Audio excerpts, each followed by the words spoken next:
for the host of our show, Debbi Taylor. And then she'll announce.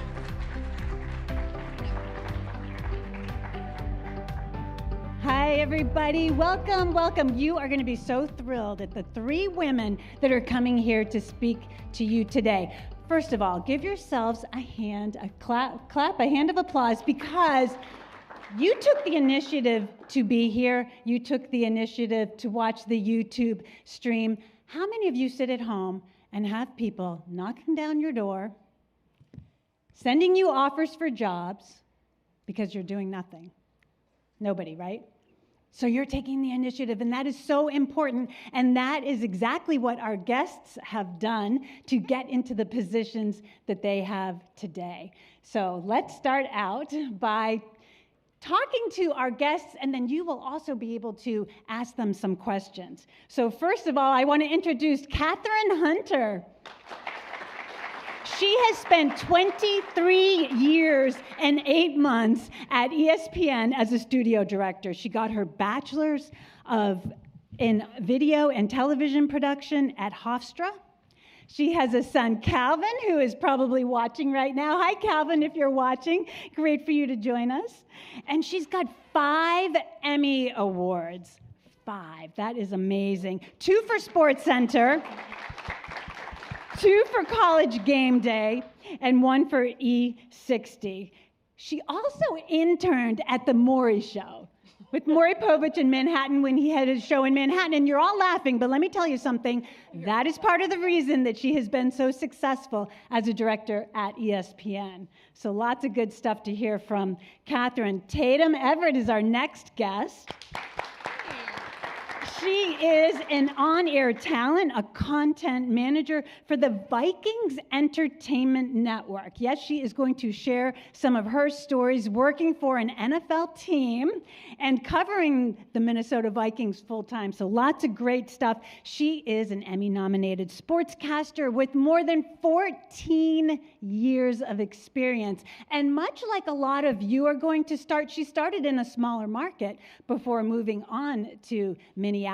So some really good things with her. And I have to say, she did graduate from LSU, so she bleeds that purple and gold. And how about this little nugget, everybody? She has seen in person every LSU football national championship, except one, because she wasn't even born yet. So lots of great stuff with Tatum to hear from. And then a warm welcome back to Michelle Montaine. She is a Dan Patrick School of Sportscasting graduate from 2021, and it's so great to see you, Michelle. She started in Tulsa, Oklahoma, got her first on-air job about 4 months after graduating from here at the ABC affiliate, Channel 8, and she also has been doing sideline work for ESPN, ESPN Plus, Apple TV I've seen you on. Lots of really great stuff with Michelle. And a little bit of breaking news, everybody. Next Monday, she is moving from Tulsa to market number 5, going to her home state of Texas, working for the Dallas ABC affiliate as a sports reporter and producer. So some really great stuff going on with Michelle and all of our panelists. And it's so good to see all of you here. And don't worry, you will be able to ask some questions as we go along. Catherine, let's start with you. You have spent 23 plus years in the business as a director at ESPN, the worldwide leader in sports. And you've worked with some of the best talent in the industry, some of the best producers, on-air folks. Tell us a little bit about how you got started in the industry. Okay, thank you. So as you know, it started at Hofstra, and really in the studios itself at school, directing our news shows, things like that. We had a magazine show, type show that we did. And taking the tour here today, I was very impressed. I said if I were going to college right now, I would definitely want to come here because the facilities here are amazing.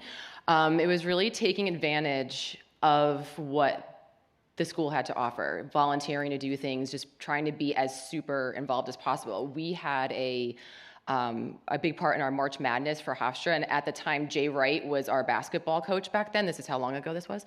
And And he used that as a recruiting tool for players to come in. So he actually ended up ultimately writing my letter of recommendation for ESPN, just because of all the time that we had spent working there, which was great. Like she said, I was able to intern at Maury Povich as a PA. That was wild. And the follow-up question is usually like, is that real? Yes. Exhausting, real. It was a great experience. It was wild. I had a great time, really and truly. They actually offered me a job for after graduation, but it was as a PA that was going to be going into the producing aspect of it. And that just wasn't what I wanted to do. I knew I wanted to be a director, and I know that there are ways that you can take a job that's going to offer you the ability to network and to branch out and ultimately land where you want to. I didn't see that there. There was one director and one AD, associate director, and his associate director was his nephew, Andrew, so I was never getting his job. So I politely thanked them for the opportunity and took a chance and said no. And thanks to my mom who's watching for being super supportive of that after 4 years of college. And ultimately ended up at ESPN. Someone went to Hofstra that saw my resume, and that was what got me in the door. Took a job there that wasn't actually what I really wanted to be doing, but this is where I was saying earlier that this was what I knew was going to afford me that chance to get to know people, be exposed to others who were going to help me get into that position. So I spent 3 years in a department called Network Integration, where I learned a lot about production and commercial operations and just how productions actually come together, which ultimately ends up helping you down the line. You start to realize the different departments, things like that, all the networks. I mean, it wasn't just ESPN and ESPN2, obviously. So it really, it gave me a nice knowledge base and put me in the rooms with people that I needed to be in. So when they said, what do you want to do? And I pointed down the director chair and I said, that, you know, and they said, well, then you need to talk to so-and-so. And that was really what got me to where I am now. And then it's been, you know, like you said, after that 3 years of in different departments, it's been studio directing all the way, and it's been a great ride. I've been able to travel. I spent most of my 20s living out of a suitcase for college game day for basketball and football, which was like a time I would do over 1 million times over in my 20s again. Not now. I don't have the stamina to do that now. But it was great. I mean, I get to travel to, you know, traveling to a different college city every week with your friends. You work really hard. I was making director money, by the way, because of the overtime. So couldn't complain about that. And then, you know, I moved on to the promotion of director and been doing that ever since. Yeah. I love it. And we want to hear more about your tips for success, because you've spent so much time in the industry and in the same seat too, doing the same position, which is amazing. That's really great stuff. Tatum, let's talk about your starting in a smaller market and how you were able to land a position with an NFL team and build that reputation to be successful across the country. Yeah, I recently did a panel where I went back to my college and spoke to freshmen through seniors, and I was like, when I was at LSU, this job that I do with the Minnesota Vikings didn't even exist. So, you know, I started out local because for me, that was really where I was told you could really pay your dues, know what you're doing, kind of get all of the, like, the mistakes out of your system before you kind of get a bigger job. And it was a recession, so it took me about 6 months to find a job. And I could only land a job at a cable station in a place that you guys have never heard of, on a bayou. I'm not kidding. And we actually were not live. We were Monday through Friday. We did the news for one parish, which in Louisiana, that's a county. And I did that for a year. And just to make this more of a horror story, which I think you might appreciate more than anyone here, we would tape, like, I'd shoot everything. I was the only person in the sports department, shoot everything, edit it on Edius, really great software. And then I would take it on a thumb drive to a 1970s live truck, and I would copy it tape to a tape for tape-to-tape editing, which I didn't know what that was when I got there. So I learned how to tape-to-tape edit there. No one watched us. It was great. But the tape and the experience gets you into the next job. I was always told, if you could land the first job, the others will come, you know, with it. And they did. You know, I spent a year at my first 2 stations, both in markets non-existent, and then 161. And, you know, I think more than anything, it's just like cutting your teeth in it all. I mean, when you're in those positions, you are the producer, editor, writer, reporter, you post your stuff online, like you do everything. And so I think that just becoming that like full Swiss Army knife of a sportscaster helped me to land in Shreveport, where I moved all the way up to sports director, and then I got my job in Nashville. I do think that the ability to cover a pro team as a beat reporter for a TV station is the reason I was favored, I guess, or like looked at highly in the process as when I was interviewing for the Vikings job. I mean, they wanted to do live TV. They wanted someone with experience, and I was moving to Minnesota for personal reasons. And so it was great timing. And so much of what you guys are going to go through and what we've all gone through is it's like a road between like hard work, luck, and timing. Like, where the three of them come together and it happens, but it's kind of where that sweet spot is kind of where you'll find yourself. And so now I get to work in the same stuff I learned in like TV stations and that role, and what Michelle and I do is like in local television is what I do for the Vikings in a way. It's more of a marketing role. But yeah, it's really kind of fun to be on this side of things. I wish I would have done this before I did like beat reporting for the Titans, because I feel like I'd be so much better. But yeah, no, it's been a really fun journey, and you just kind of figure it out as you go. Okay, Michelle, you had to figure it out when you graduated from here. So take us through the steps of landing that first job. How did you get that first job, and how long did it take? Yeah, I remember sitting in these exact seats, similar to you at LSU, talking to people who have literally walked in the shoes that you're currently walking in. And I remember thinking, and Gus remembers this very well, I was like, I don't want to start in local TV. I don't want to do it. And I think that that's something that a lot of us feel, just because we have big dreams. You have that kind of vision or North Star that you're chasing, and you don't want to do the small market roles. You don't want to have to do the things, the hard work. You just kind of want to get there. And I certainly felt that way when I was here. I was like, I'm good enough to be, at a regional network. And now I look at the tapes that I sent Gus when I was here, and I was like, oh my God, I hope I didn't send that to anyone. But no, I remember very vividly not wanting to start in local TV. But like Debbie said, I finished my time here at Full Sail in December of 2021, and I put feelers out everywhere. Like, I emailed every Major League Soccer team because it was before their season was starting. I actually did get this in-arena hosting job with the Colorado Mammoth. That is I don't even remember anymore, the PLL, the Professional Lacrosse League. Shows you how impactful that was. I was trying to basically find a job in any other avenue or any other vein that wasn't local TV. And then ultimately, after 3 or so months of looking and interviewing, I landed on, okay, there was an opportunity in Tulsa, Oklahoma as a sports reporter and anchor. And I had never been to Tulsa, Oklahoma. I didn't want to live in Oklahoma, but I really felt like this would just be that opportunity, like the one that you have to take to get started. And I think what was really cool for me in that time, I've spent the last 2 years of my life in Tulsa, was I took the sports reporter job at the local affiliate, but I was so determined to keep chasing after my North Star, which wasn't local TV, that kind of ambition led me to what Debbie mentioned, find opportunities with the local university. So at TU, I did a lot of their ESPN Plus broadcasts for men's college basketball, like in the American Athletic Conference. Penny Hardaway came to TU, and I was interviewing Penny Hardaway, like that type of thing, all because I took that opportunity in Tulsa.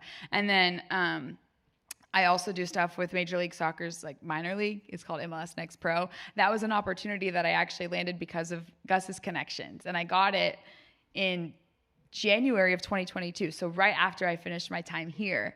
And I think it just goes to show, like Tatum mentioned, you have to pay your dues. I think in today's climate and landscape, paying your dues can look different because there are younger people starting out in larger size markets. Like, if I was trying to get a job in market 60, Tulsa, like 10 years ago or 5 years ago, that'd probably be a non-starter.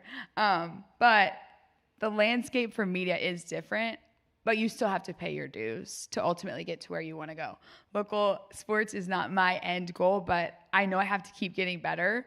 I look at the stuff that I did before Tulsa. I looked after a year in Tulsa, and I'm like, oh my gosh. But now I know that I just have to keep getting better. And if you want it bad enough, you know, you take that first job, and then you just keep going. You figure it out, like Tatum said. I want to expand on the pay your dues, because I think that a lot of times pay your dues sounds like such a negative connotation, when I think it's more of like a positive opportunity that you can take advantage of. Because like Michelle said, you might be able to break into Tulsa, but it's what she did with that opportunity that is now turning into more things for you. It's saying yes to everything. It's doing lacrosse in arena hosting, because maybe something with in arena hosting is going to help you be better in a different opportunity that you get next, or you meet someone that gets your next opportunity. So despite that like way that you say pay your dues, it's mainly just like try and just be the best person that you can, as far as like in all the aspects. Like no opportunity is too small or not like you're too good for, right? And so to me, that's what that kind of means, because I don't want that to come across as like you got to do all the grunt work. You should be like, yeah, I'm going to do that grunt work because it's going to make me better, you know? So I will say that this is a very small business. TV is tiny. And just as an example, last evening we were out to dinner and speaking to another director who is employed here. And we know about 10 of the same people, and we've never met each other before last night. And that just goes to show our career paths have been in completely different circles. And yet we know people on a personal friendship level, and that's just how this is. So when you're saying take those opportunities and really using that networking, my resume at ESPN jumped off the page because I went to Hofstra, and the person who was looking for someone to hire saw that and looked at it. It could be something that, I'm not going to say trivial, small, something that little. There's something that is not, you have to, and then you take it and you run with it. So, hey, that's what got you noticed, and now you're taking the next step. So when you do all these things and you take those jobs and the volunteer and the internships, which aren't paid usually, and, you know, and anything like that, but you're going to have your foot in the door, and then it's going to be up to you to like run with that afterwards. So really just know that TV is super, super tiny, and you don't know someone that you might be like, I don't want to deal with this person. You might be dealing with them somewhere down the line, or that might be some great in for some other position for you later. So networking, getting involved, you just don't know where that's going to land you. For the students that are in the room that may not be so experienced in networking, what tips do the three of you have? Tatum, we'll start with you. I was hoping you weren't going to go to me first. On networking. I'm like a self-proclaimed not great at the whole networking thing. I do think that despite my like lack of confidence in networking, I think it's the relationships that you make, and just like naturally, I love to make friends, and I like to make the guy that checks me out at the grocery store like my best friend. That's always my goal in life, make everyone my best friend. And I think just that attitude and the ability to bond over things and hold conversations, that's kind of my secret. But I always recommend, like, you need to be emailing everyone all the time or following up and stuff, and I'm not the best at that. But the biggest thing that actually I took away from the last career panel I was on was when you email someone or you do make a connection, like if you're making a connection with one of us today, that you send us back with something concrete, right? Like if you'll get DMs or anything on social media where it's like, what's your best piece of advice? And I'm like, I don't even know what you're interested in. How can I help you, right? So if it's something that's like, hey, here's a story I did in class, will you check it out and let me know what I can do better? Or I'm up for this job, what are your thoughts on this opportunity? Like when it's those like singular things, then like my giant brain that can not multitask my normal life, I can wrap that around my head around that, because it has to be something like that. So when I network, I always am very specific with what I'm asking or saying or doing, or just saying hi. And it's having a forward mindset, a forward-thinking mindset, and having the person that's reading the email need to react. Sure, yeah.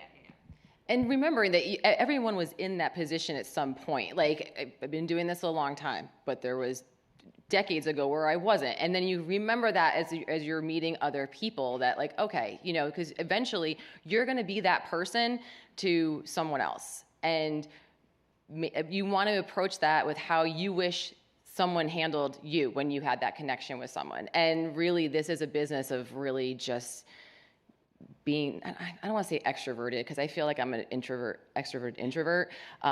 but I think that is just, it's like I said, I come back to it's a small business, it's a small world. You are going to be that person to somebody else, and you're going to be okay with them saying, hey, look at this. Hey, like, don't worry about bothering someone, you know? Because trust me, if they don't, and oh, by the way, fun fact, someone who is no longer at ESPN, I called this person like 3 times as a connection through somebody else, and he was like, I'm busy, and never got back to me. And then like, I was like, okay, my bad. So got the job on my own, like through what I just mentioned with, you know, the Hofstra connection, and, you know, ended up seeing him a few years later. He was like, oh yeah. I'm like, yeah, you never called me back. So thanks, didn't need you. But that's what, it does come around. So like, but don't be afraid to reach out to people. Someone might say that to you, but if I had let that stop me from trying to work there, I wouldn't be sitting here right now. So some people are not going to be awesome, and that's too bad. But the majority are going to be and want to help, because you know how difficult this is to get into this, and you know you do need that help and connection. So you want to give that to others. So most people are going to want to help you, and just think about that when you are like, I don't know if I should reach out to this person. I think another thing that's helped me with networking is making a point to reach out to people when you don't need something. Like, you're just checking in on them to see how they're doing, or to check in on their son's sailing club that they told you about a couple weeks ago, or, you know, to let them know. I think this was advice from some of the instructors here. Chantel McCabe says that a lot in our class. She's a guest speaker that but she always says to what? To reach out when you don't need something, and try to come up with a connection with the person. Yeah, and I think letting people know that are invested in your career or who have helped you kind of along the journey, letting them know when you do reach certain milestones or you get certain opportunities that are like kind of relevant to them but not really. Just thinking of different touch points when you can keep that network or keep that connection alive, but you're not always asking for something. I think that's a piece to networking that isn't always like in the forefront of your mind, but something that's been helpful for me. And just like last week, I thought of a story about a guy who was playing AA Tulsa baseball who got traded to the Rays. I did this story on his earring, and I sent it to the coordinating producer for the Rays, and I was like, hey, Trisha should do this story, and she ran it a couple days later. Like, those are instances where it's networking, right? Like, you're facilitating a relationship with someone who will hopefully maybe one day give you a job, but that's not the primary goal at this time. It's just a way for you to kind of, in a way, like add value to their lives instead of just always needing something from them. Is there a process? You're so busy. How do you have time to remember to follow up with different people? I'm a psycho is the first thing. Like I have a running to-do list with so many little squares of boxes. Because that, to me, having the background that I have, SparkNotes version, I went to school the first time around for engineering and math, and I started in consulting. And so I have such a different background from most people in sports broadcasting that I think the way I approach certain things stems more from like that methodical background. But for me, I knew networking was going to be so important for me because I don't have all of the learned experience that you guys are getting here. And so on that front, like, there's always the initial kind of contact, right? Like, you reach out, you tell them who you are or what you're looking for, or, you make that initial contact. And then for me, it's really like, the more you can listen, find out what's important to them. Like I said, find out how you can be some sort of value add to them. And then, like, I keep everything kind of organized, documented, and I just have like, I even have reminders in my calendar of certain people I know I need to reach out to every 6 months just to stay relevant, like get your name in front of them. It's a whole effort, right? And I have essentially three jobs right now, and that's a whole separate thing. But I think it just comes back to, I don't know, your time management. And Tatum, you mentioned earlier that you have to do some marketing in your role with the Vikings. Will you tell us a little bit about what you have to do? Because our students take a class called Project and Portfolio 1, where they create a website and they're marketing themselves. So hopefully that has some implications on the future and what they can do in different roles in terms of marketing. Well, it's good that they're teaching you guys how to make websites nowadays, because we didn't have that when I was in school, so I kind of self-taught. And I've always, even before getting into the team side of things, I've always thought the websites were just so valuable because you can store everything and anything about yourself on there. And I spent a lot of time on mine. It's not updated, but I spent a lot of time on mine when I was looking around, because sending a link was just so much easier. And if they really wanted to get to know you beyond what you're doing, it kind of, you're marketing yourself. I mean, that's kind of what you have to do at all times when you're looking for these jobs. Like, you are your only advocate at this point. And so you're marketing yourself. Now, what I do for the Vikings as far as marketing goes, it's a little bit, I'm technically in the marketing department, but it's more along the lines of like, what can I do and say to elevate the brand that I'm working for?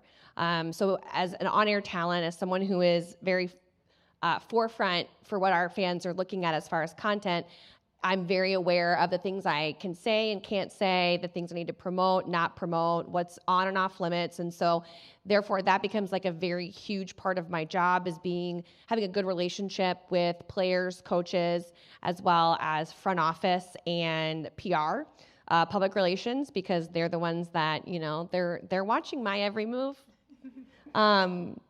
for a lack of a better description.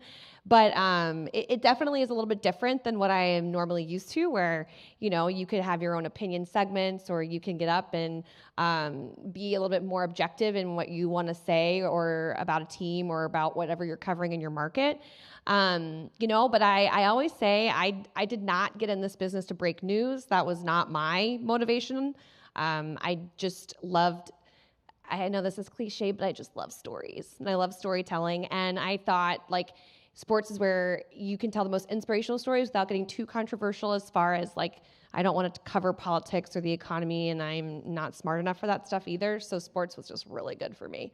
But like, going into the Vikings, it was more or less, I can really go more hardcore into those stories and get to know these players and coaches as people, as opposed to just seeing them once or twice a week. It's in local TV. I always say you have to know, and I'm sure with what you do too, a little about a lot, but it's really hard to know a lot about a little in this industry sometimes. And so I like being specialized. Did I say that correctly? Okay. I like being specialized in what I do, because I couldn't, this is embarrassing. This is embarrassing, but I don't know like anything going on in like almost any other league, because football's always been like what I love. And so, why do I sound so much louder in yours? I just thought it was me. I'm very loud. No, it's your microphone. So that's, I don't know. Now I'm on a tangent, but anyway, that's why it changes what you do a little bit, but it's fun. I love it. I don't miss that breaking stuff, or like trying to be the first by any stretch of the imagination. And before I talk to you, Catherine, I have a question for you. But the marketing and the portfolio page, Michelle, while we're on this topic of selling yourself, I think that absolutely helped you get a job. Do you agree? Oh, 100%. I mean, in this industry, people want to see what you look like. They want to hear what you sound like, and they want to know what you can do. And in sports broadcasting specifically, like, there's a reason why we have demo reels. I don't even know if anyone I've ever worked for I've worked for one person, has even looked at my resume. Yeah, all one of them. Don't even know if they looked at the resume, but I know they watched the demo reel, and they passed the demo reel around. And they also looked at what I was able to do in terms of the other features and packages type stuff that I had on my website page. So that portfolio that you make in PMP1, I used that link, and I still to this day, that's what I send out, because I can update my reel 500 times, send it to Gus 500 times, and I can still just send him the one link. And so I would say those portfolio pages are invaluable because, I mean, say you make a reel and then you want to make an update, but you've already sent the email with your reel link. Well, if you had sent your portfolio link, you can update the reel, and they still have the right, most updated link. So they're awesome. I have to laugh at this just because when you're saying that, how people are, they're watching everything you're saying and doing because you guys are in front of the camera, that is just so not the case for me. Like, I literally promised Gus and my mom I wouldn't swear. I mean, like, just because it's just natural conversation, and I'm sure Mike Stin and Gus are laughing back there because it's like definitely like control room settings are just completely different. And one of the things I joked about with the ladies earlier is like, I could be putting out fires and I could be cursing and things just like, oh my God, this is going on. And then as soon as I'm in there, I'm like, stand by, 10 seconds. And then I am losing it, like, just because you're like, oh my God, figuring all this stuff out. And it's just such a different aspect than because no one can see what I'm doing. And it's like, great, things could be completely going off the rails. And you're like, well, it went home, fine, okay. No one at home knew. And really, you but guys. That's good because you'd freak us out. That's why you can't You do were it. No, panicking our absolutely. ear. And that's why, like, even they'll say, like, oh my God, you put on like your big girl voice, because it'll just be like, no, we're okay. Here we go. Stand by. This is what we're doing. Because they're on an island out there. And you have to think about how difficult that is, especially when, there is breaking equipment or microphone. Perfect example. That you guys did that on purpose, didn't you? You had the microphone stop working so we could see exactly how this goes. Well done. Yeah. But it really and truly it is reacting and responding to that in those instances. And you have to think about how when they're out there, they really are out on that island if you're doing live television and staring into a camera. I always joke that I don't even feel like people are watching because I'm like doing a show and it's like, I forget people are actually watching. I'm staring at a wall of monitors. So I'm like, oh, okay. Like I'm hanging out with 5-6 people in a room, but it really is, it's for me to hear you say that, it's just a completely different thing for me because I don't have to worry, about what people are hearing me say. Instead of them sitting here, so. And I know the people sitting here have questions for you. Before we get to the questions from the students, I want to ask you, especially Catherine, you've seen the landscape of the industry change. How has the role of female reporters, directors changed over the years? There are more of us. Right off the bat, numbers. When I started out, I would be maybe the only one or one of two. It was a different environment. I don't want to say it was like a pick-me environment, but it was almost like a survival mode that you had to be in because this is a perfect example. I can't see all of you guys, but I can just tell that the men far outnumber the ladies in here. And hi. And lady, I can't see that far back up. But seriously, now think about it. So that's exactly what this was like. I'd be in the control room, I'd be in a truck, and I would be it. And a lot of that was just, I think people come across like, how am I going to come across to other people? And maybe not me in particular, but I've never been accused of being a shrinking violet. But at the same time, over the years, there have just been a lot more of us now. And the support and the, just the high fives that go around. Really and truly. And I think that changes the landscape of it because you're not, you're still going to have that, how can I say this? Yeah. All right. You can still have people who are going to look at you and think like, oh, well, she's just being emotional, or oh, she's just being this, because you all get to be passionate, when you guys lose it or in a room. And the ladies always feel like they can't. And I'm here to tell whoever's watching, and to you, stop apologizing for existing. Really and truly.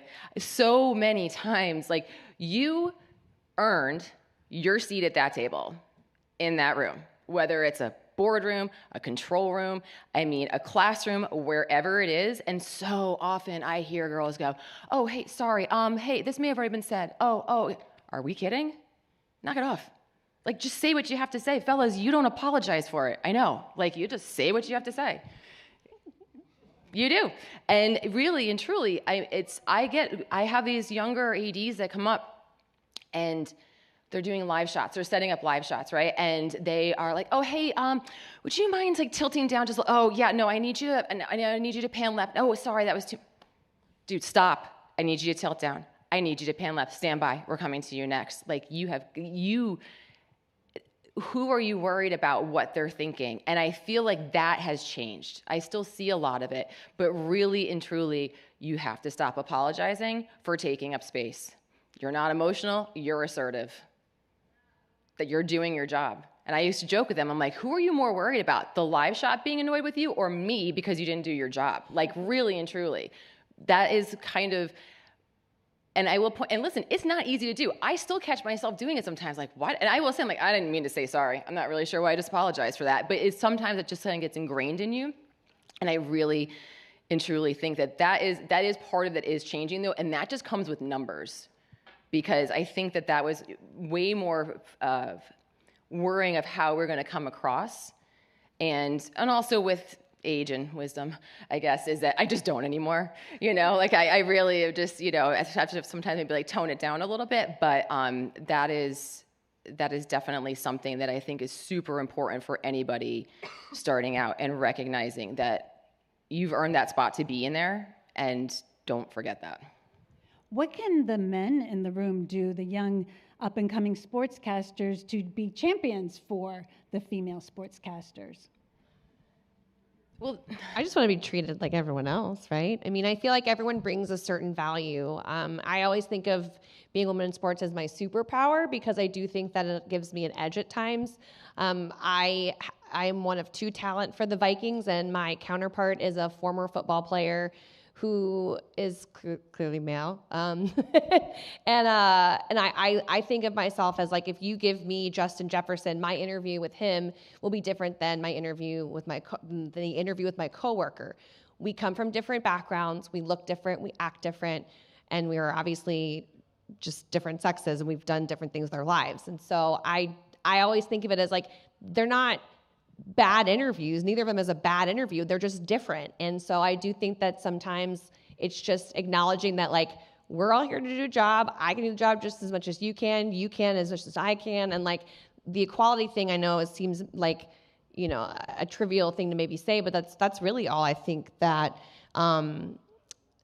men in this industry have, like, and I will say, like, I've had so many great mentors, and the majority of them have been men, and they have taken me under their wing and really helped me out. And I think that, I feel the same way when I take women in my department or in the industry and kind of mentor them through. And I don't know, I think it's just being a good person and not really buying into the whole, like, oh, well, you don't belong here narrative. And I love that idea of being a good person. I know, Michelle, in one of your assignments from my class, you said, I want to be known as being kind. How far does kindness take you, too, male or female? I think a long ways. I think, Rishi, when we did our Live in the Dream podcast, that was like the one thing I said as the key to success was just be kind. I mean, if you're a decent person, a boy, a girl, or anything in between will probably enjoy being around you more than they would someone who isn't kind. And I get, we all have our own personalities. Like, that's something for me. I've always just tried to be a kind person. Kat has been coaching me up on the apologizing thing in the last 24 hours. That whole speech might as well have just been directed my way, but we're working on it. But yeah, I think that being kind will take you really far, and it really doesn't matter what your gender is. This isn't advice. This is more of an observation. Oh, sorry. I thought there was someone asking a question. What I've noticed is that strong men are not bothered by strong women, and they far outweigh the ones who are in this industry. It's just that they're the ones that jump off the page, that you just make the most noise in rooms. I have never once worried about how I sound to Gus in a control room, or if things get heated because things are happening in the moment that is just left at the door. So, I mean, you're not mean, don't want this to be mean, but like just if things are heated in, as like news is breaking, things like that. But really and truly, you're not bothered by us that are. And that is the difference that I've noticed, and really over my many years here, I can count on one hand the number of times like a woman has come unglued in a control room. One hand. Lost count with the men. And maybe it's a numbers thing. Sure, we'll give that a little bit of the, there were just more of you. But and that really and truly, I am seeing it more as we go on that there are more unbothered men in rooms, which is nice. Or I am just older now and just don't have the time to be bothered, and I will take every opportunity, by the way, over an open headset to be like, wow, you say we're the emotional ones, when they're losing their mind. That usually makes them stop. They love that when you tell them that. But really and truly, like, it's doesn't even require any more explanation than that. Like, you just have to ask yourself in that situation, if anything's happening to you, be like, am I bothered by this, and why is that? And then go from there. So, gentlemen and ladies, I'm sure you have some questions. So if you can line up by the microphone to ask your questions. And when you ask your questions, please deliver them to one specific person. I know. And while they're lining up, let's just give some insider tips and techniques to be successful in the industry. Michelle, do you want to start? Yeah, girl. My 2 years of experience have taught me. Just kidding. Well, on top of being nice, I think one thing I will say, and this kind of goes back to the networking piece, is that I have spent so much of my time, really since I started here at Full Sail, being uncomfortable. Like, it's not comfortable to introduce yourself to strangers. It's not comfortable to stand in front of a camera and talk for like the first year of doing that. I think one piece of advice is kind of like, get either used to it or get comfortable being uncomfortable, because at this point in your careers, and this is part of your career, like, it's not gonna be comfortable for a while. I'm still uncomfortable. I mean, I'm way more comfortable on camera now than I was even when I was here, and I was like decently comfortable when I came to Full Sail. But that is just something. It's not gonna be easy. It'll be worth it, but it's not going to be easy, and it's not going to be comfortable a lot. You kind of got to get over that and get used to that being the norm. We have questions. Hi. First off, thank you all for being here. Really appreciate you taking your valuable time to help us out. Really awesome. Introduce yourself. Say your name, please. Rick Broccamonte, sportscasting. I'm an online student from Tucson. Came out here just for the week. I actually just had your class, Debbie, and seeing your project was so intimidating. I was like, oh my God, could never do anything like that. Yes, you can. So my question for you was, how long before graduation did you start sending out those emails, and how did you structure those emails? That is such a good question, because like Tatum was saying, it took her 6 months post-graduation to find her first job. I actually started looking probably day one here, which is unrealistic, and it's unnecessary, and it might be detrimental, because the things you're sending out day one are like not things you want to put in front of people. But I will say there's also a benefit to being proactive, right? Like, I started on air in April of so 4 months after I graduated, but I think I had the job locked down probably close to a month before that. So as you're nearing the end of graduation, you want to start, because as we all know, sports jobs are few and far between, and there are a lot of people who are after those. So looking, I would say start, months-ish in advance of the end. In terms of the structuring of the emails, I mean, I can send you some examples if you want. Sure. But it kind of would depend on, like, was I applying for a specific job and was I following up for that job? Was I sending an initial, like, hey, do you have anything available maybe type email? They would vary based on what I was doing, but in terms of how I would structure them, as concise as you can be, like giving them 4 sentences about who you are, like they don't care. And I learned that through like trial and error, and being as concise as you can, to the point, and then basically having that link. Like, they just want to see what you look like and hear what you sound like and see what you can do. So that's kind of how I would go about what I was including. Thank you. Yeah. Hi, everybody. I'm Randy Silver, Sportscasting. Thank you for being here today. Tatum, questions for you. Yeah. You went from local news to working for a sports team. Can you talk about the interview process and what it was like? Was anything different and how it all went? Yes. I like to think that my interview process was a little out of the norm. I interviewed for 15 months, so I think that's highly unusual. There was a thing called the pandemic in the middle of that, so I think that had a huge deal. Was a huge deal why it didn't happen that way. The reason that I found out about this job was because I used LinkedIn.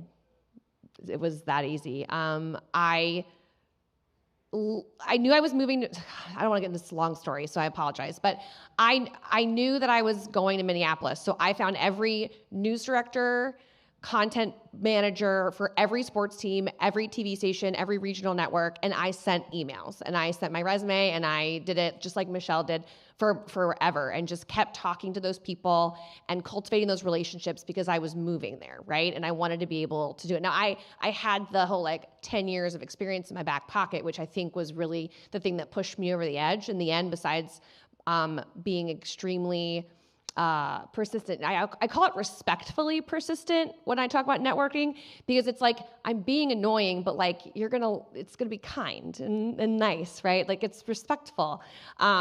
So there was really no difference in the interview process. But if you're not looking for certain jobs, I don't think any job interview for any station ever really looks truly the same. But for this one in particular, it was strange because I did, the initial phone call, the 4 hours of virtual calls with 14 people in the organization. I never went and visited them. Well, I did. I take that back. I went on my own time and visited them before they posted the job. But by reaching out to the Vikings, they were like, wow, that's great. We're going to have this job coming up in March. You should apply and you should come visit whenever you're in town. And so it was just cultivating those relationships. And I'm telling you, it was agony for 15 months. And I emailed them every month. And I was like, hey, how's your fam? Hey, here's my latest story I did with Kenny Vaccaro. Hey, that was my Texas drop for you. Here's my latest reel I just did.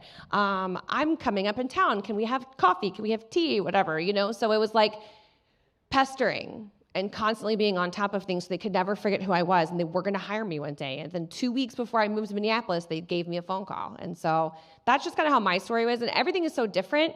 I think with team jobs, it's just being able to connect with the people that are in those departments and trying to find your in as best as possible. I didn't think the interview was any different. I just think, a lot of the narrative is making sure you're very aware of your limitations. If you're coming from a space where you can freely talk all the time, acknowledge it. You can even steal some of the stuff I said, hey, I hate breaking news. It sucks.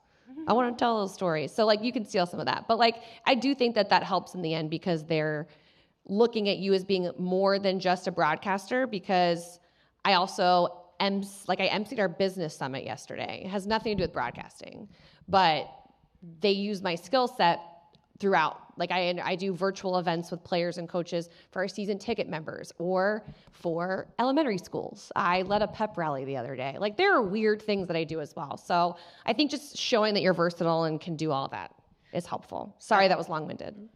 Don't apologize. Thank you. I'm going to interrupt for 1 second because Tatum just said something that was so spot on, and I'm glad that you said that. You said that on your own time you did that, and that is huge.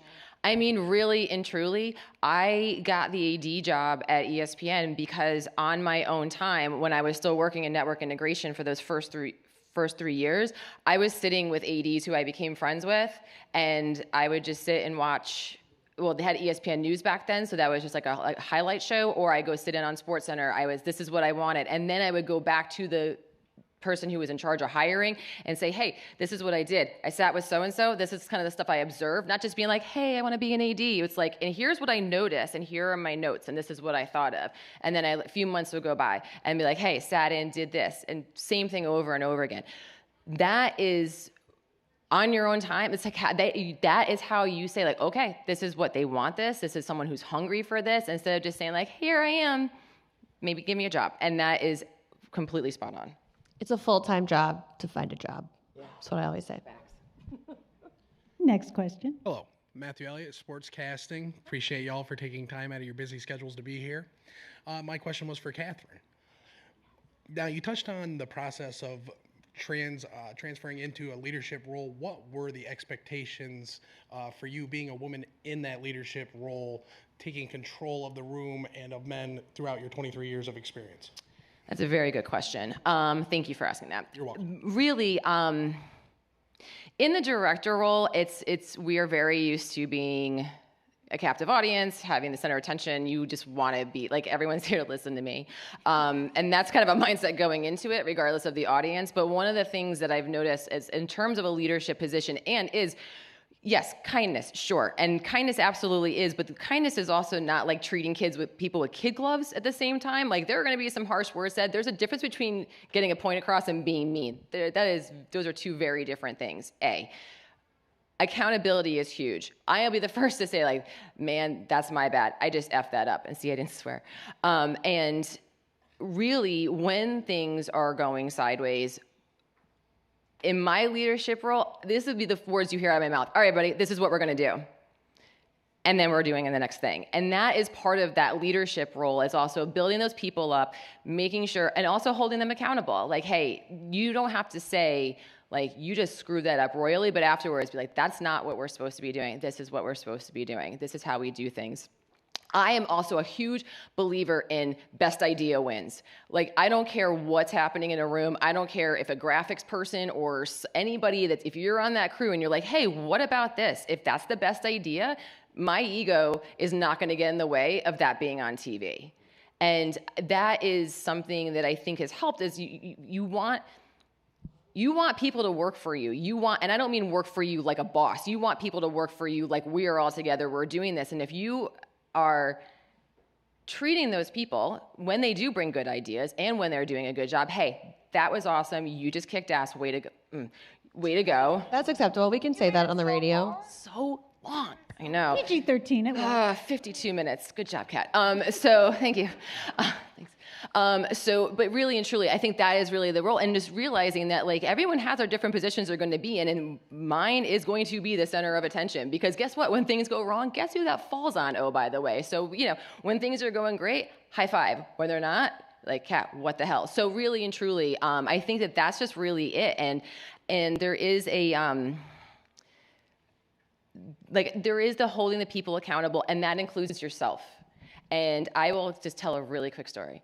And that is one time in a game day truck, we won't be mentioning anyone's names, but we were taping a segment. And this was back in the day when it was Chris Fowler, Lee Corso, and Kirk Herbstreit. That was when they were the hosts of the show. And we were taping something for SportsCenter. It's a Friday night. It's late. We've all been working. Fowler doesn't want to, everyone's ready to go home. And there was a question about a graphic, because it was a pick bar. So someone thought they heard a different answer than what was on the graphic itself. And they mentioned that, and they stopped down. They're like, hey, was that right? Was that right? And the producer at the time was like, whoa, and he stops the segment down. Turns out it was actually correct. There was nothing wrong with that. People may have been annoyed because we had to start over, and we start this segment again, and this producer turned around and looks at my graphics operator and says, if you ever stop down one of my segments again, you better make sure you're right. And before he could even finish his sentence, I say things that I can't say on a microphone right now to him. It was basically like, we're going to talk about this later. And afterwards I said, you don't get to talk to somebody on my crew like that. You don't get to talk to anybody like that. I said, if you want to make sure that no one ever wants to work for you again, talk to people like that. Because the next time he had a question, not even 24 hours later, he had a question, was that bar right? We're all like, don't know. Should we wait and see and then ask Fowler to do it again? Do you want to take that chance? Like, really, that's what I'm talking about. Like, having high expectations and expecting people to do things, and there's different vibes in a truck or a control room based on the production that's happening. But at the end of the day, like, just be accountable. Anybody that would say to me, like, that was my bad, I completely screwed up, man, I'm never going to be mad at you for that, ever. Because you're probably going to be harder on yourself than I would ever be on you, and that's probably never going to happen again. And I think that is just really a key to making people really want to rally around you, so when the thing is really hitting the fan, they're like, we got you. Because there have been plenty of times where someone's put something in a different playback machine for me, or they're like, that's not it, or no, I can't, and you're just going, oh, thank you for keeping me from going off that cliff. And that, I think, is really what is the most important when you're in that setting. Thank you. Thanks for the question. Yeah. Great answer. Thanks. Thank you. I'm a lot shorter than that guy. Hi, I'm Grace. I'm a show production alumni, actually, and I actually work in sports broadcasting. Nice. This is for Kat, obviously, sorry. But I... Don't say sorry. Oh. Yes, ma'am. She gets all of us.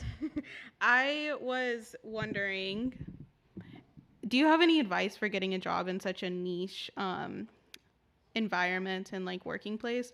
Because I do replays and that's not something that everywhere hires, but I'm looking for more job opportunities. And so I was wondering if you had any advice for such a niche job.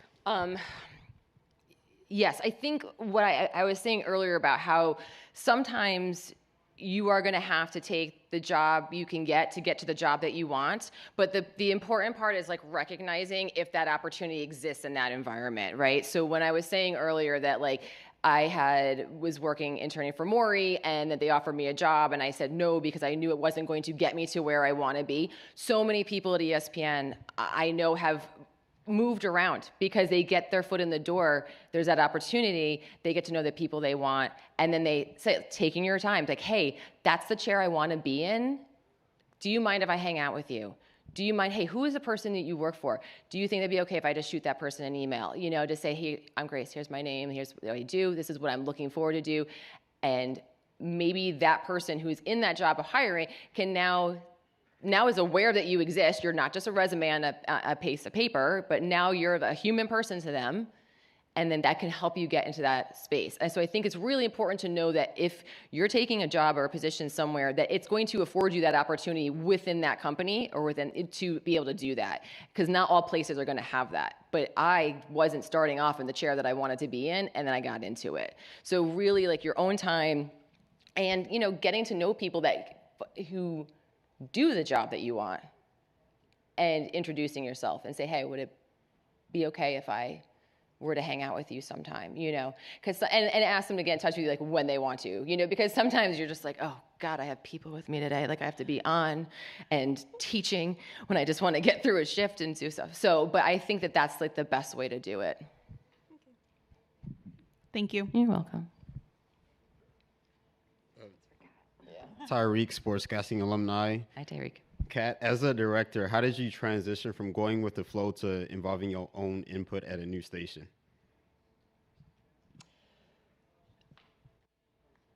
My work was having to start speaking for itself after you kind of go along with the process of how doing things, and here's how we do things here, and you're doing that and you're proving you can do a clean show. You're proving that you know the technical aspects or how to call a show, how to interact with talent, how to do things like that. And then as it's going on, when you have more shows, more reps, really reps are like the biggest thing. I mean, really and truly, it's just like, sometimes it's just numbers in the chair, right? That you have had that chance that you see things and go, oh, I did that before, and that was awful. We shouldn't do it that way again. Or, hey, this worked before, so maybe we try and incorporate it this way. Maybe this will be a better example or a better way of moving around a studio or a better way of shooting something. A lot of it just comes with time and reps in the chair. And a lot of it also comes with not doing it awesome the first time. I've had plenty of times that my boss have top line me and been like, what was that? Like, something I'm never going to do again, obviously. I mean, and it really, the more you spend time working with people also, and that they know what you're capable of, because a lot of times it's kind of like you have to you kind of come in and let everyone kind of like sniff you and figure out what's going on, like who's that person, because you don't want to just like come in and be like, this is what we're going to do, because you're like, you have to find your spot in between those two people, and really that is over time how you get to make your name for yourself, and that you go, okay, this is how I want to try something, to the point where, for example, like you're like, hey, I want to try this way. This might fail horribly, or it might be awesome, and you're going to have a CP or a producer who says, yeah, all right, let's try it. And I think that just comes with time and reps. Really, it's not a big answer, but really time in the chair is going to make you find your voice, find out what it is that you think might work better, and then being around those people that are going to say, sure, yeah, let's give this a try. Thank you. Yeah, you're welcome. All right, there's Good no luck, line. man. Congratulations to you. Thank you. Come on, guys, no line. Oh boy. Was he sportscasting? What grade? Go ahead, sir. Second. Tatum, what impact did failure have on your growth and development as a reporter and on-air talent? Who said I failed? Damn. I'm just kidding. If failure played any role in your growth and development, Of course I failed. I mean, I still fail. Yeah, that's. I think like as a sportscaster, or you're sending out your reels and your demos and things to people, I get told no way more times than I've ever been told yes. It only takes one person to believe in you, but I think that getting out for me, like, I was never super confident starting out. So I needed to get my reps in smaller markets, and I messed up a lot. And I ran into people who would be kind to me like that and be like, okay, this is how you can do this better.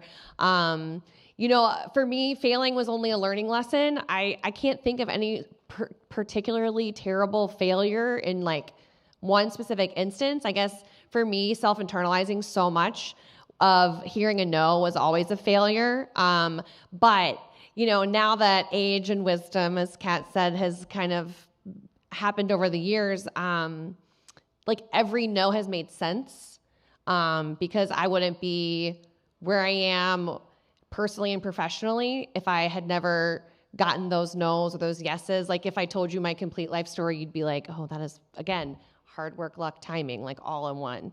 So I think the best thing that you can do when it comes to failure is just not look at it as that. That's why I was like, I didn't fail. Because it was always something that I could like learn from. And it's being aware that you always are learning, because I'm sure Kat will tell you to this day, she's still learning on the job.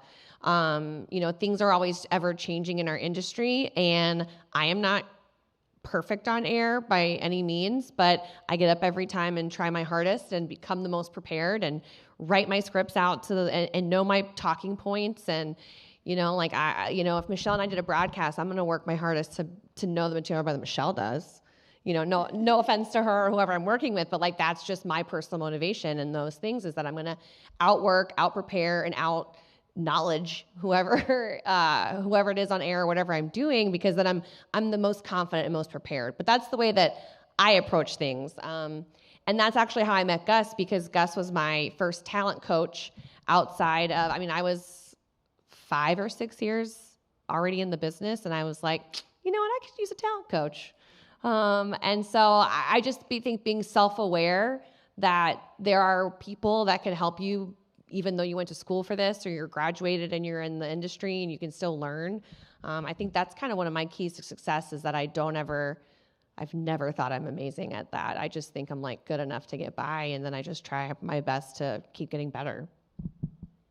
Catherine, you've been in the industry for 24 years now. How have you evolved with all of the changes in technology and people at ESPN? Oh God, with the technology, sometimes it's just baptism by fire. But with the technology itself, what's been great is I've been doing a lot of automated stuff, and I know this school is using Ross, but we've been using Ignite at ESPN, but we're making that switch over to Ross. And what I'm super excited about is that everyone tells me there's nothing intuitive about it, so it's like completely learning a whole new system, so can't wait for that.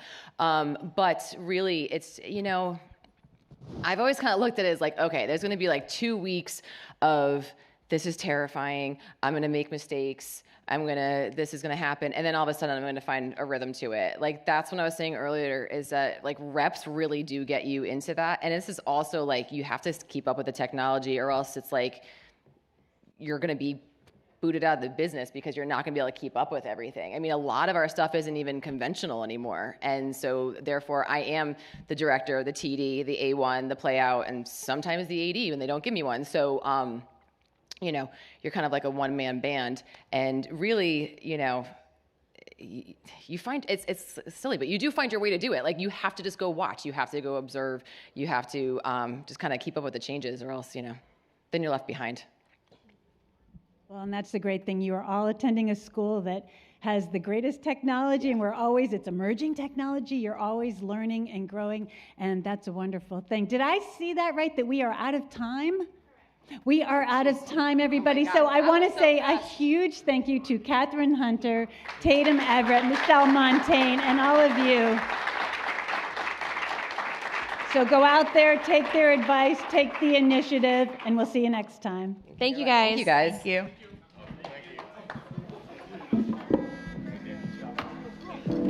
And everybody, please go outside. We're going to